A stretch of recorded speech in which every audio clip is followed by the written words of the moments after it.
First, I thought I would ask you a little bit about your story, about starting AgLeader Technologies. You just were telling me that you're up to more than 100,000 square feet in space, having started out much smaller, but tell us about how you started in your garage, right? Yeah. Or in your home?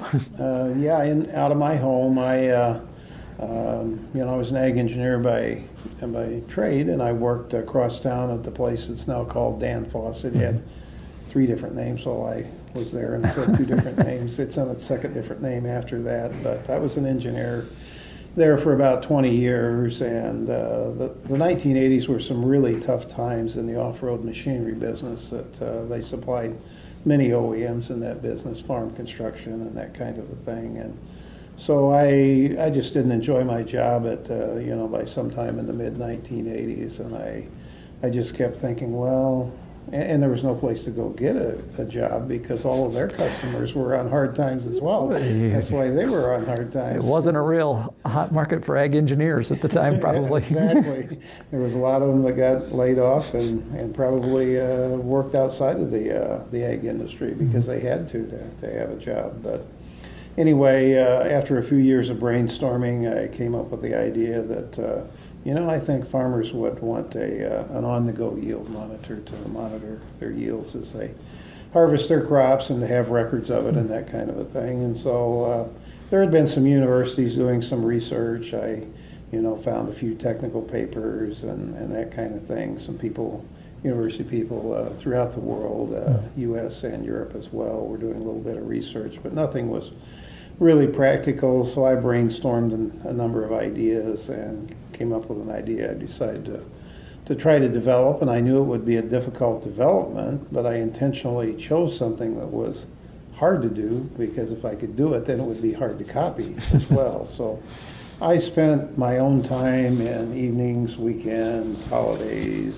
vacation, etc., and my own money over a period of 6 years, and used my father, who still farmed in eastern Illinois, tested on his combine first and later with another neighbor of his, and then the last year of experimentation with a farmer here in Iowa as well. And by 1992, I decided, I think this thing is commercializable, and I had heard there was another company out there over in northern Illinois that was going to introduce a product. They had got some magazine publicity. I had kept my project completely under wraps, and I said, well, I'm going to do this, it's now or never. So I left my job, my full-time job, and in June of 1992, and said, okay, I'm AgLeader Technology, and started talking to some implement dealers, here in Iowa about. Showed them the product that I had, described what it would do, and it was a tough first year. So I only sold 10 units that first year, but I operated out of my home. But by the beginning of the next year, I realized I was going to have to start taking on some employees. You really can't do that out of your home or your garage. So that's when I rented a space not too far from here, the 1,800 square foot space that I mentioned, and started actually. Initially, my only employees were part-time Iowa State students because that's really all I could afford to cheap and local talent. Yeah, cheap help when I could get them to come to work. Yeah. So, did you consider as you're developing your product, Al, sort of prototype 1, prototype 2, or wasn't it that sort of development to get to the point where you had something that was? There was a different prototype, both on the electronics and on the grain flow sensor, which was the key part of the development. Almost every year. I think there was one that I ran 2 years in a row. I don't remember the reason why, but yeah, it progressed from where the electronics was very crude, made from Radio Shack parts, to something that looked very much like the production final product that I introduced in 1992. So, and there were some very hard technical problems to solve in terms of how do you come up with a mechanical and how do you measure the signals to measure the grain flow accurately. So did you have to develop software as part of that as well? Or was yeah. Okay. I had a background in scientific programming with Fortran, and I'd had some electrical engineers that reported to me for a while out where I worked, but I didn't really know how to do electronics. I had never really been interested in it, so I had to teach myself electronics and a new type of programming, machine language, and some of that lower level type of stuff. I built my own analog circuit boards.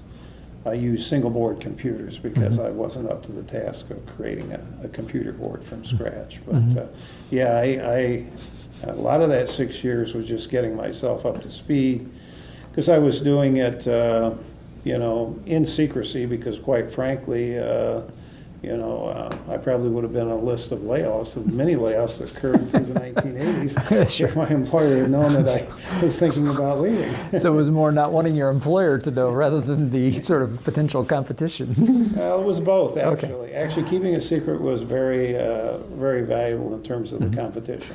Were you concerned more about another entrepreneur like you, another engineer that might be tinkering on this on the side, or were you thinking more of one of the large farm equipment companies that might be working on a project? I was certainly concerned that there could be somebody else out there working on it. The company that did introduce a yield monitor the same year as I did, they were already in business making planter attachments, so they were more established than me. Now, their yield monitor didn't work very well because it was obvious from looking at it and hearing how it performed that it didn't have as much development in it as mine. So that company actually sold their product to a company in Minnesota, which was an established, not a large, but an established manufacturer of ag electronics, and then that concerned me a lot more. And then one thing a few years later that concerned me even more, but they ended up dropping out of the market after a few years, is that Rockwell got interested in that. They had been involved in the original military development of the GPS, and they tried to get into the ag market, interfacing. They could externally interface to my yield monitor, and they were trying to do control of fertilizer equipment, sprayers, that kind of thing at the time. But I think they realized that it wasn't, the uptake in agriculture wasn't going to be nearly as quickly, happen nearly as quickly as they expected. Aviation doesn't equal agriculture. Right. Yeah, different markets. Yeah. Well, kind of walk us through then. First product is a yield monitor, and then how did the company progress from there? Well, yeah, the first product for the first several years, probably the first 5 or 6 years roughly, was the yield monitor. And one thing that was very fortunate to me, not only had I developed a product that worked well, it was the right product at the right time, and that can be a key factor of success for a startup. The time was right for a couple of different reasons.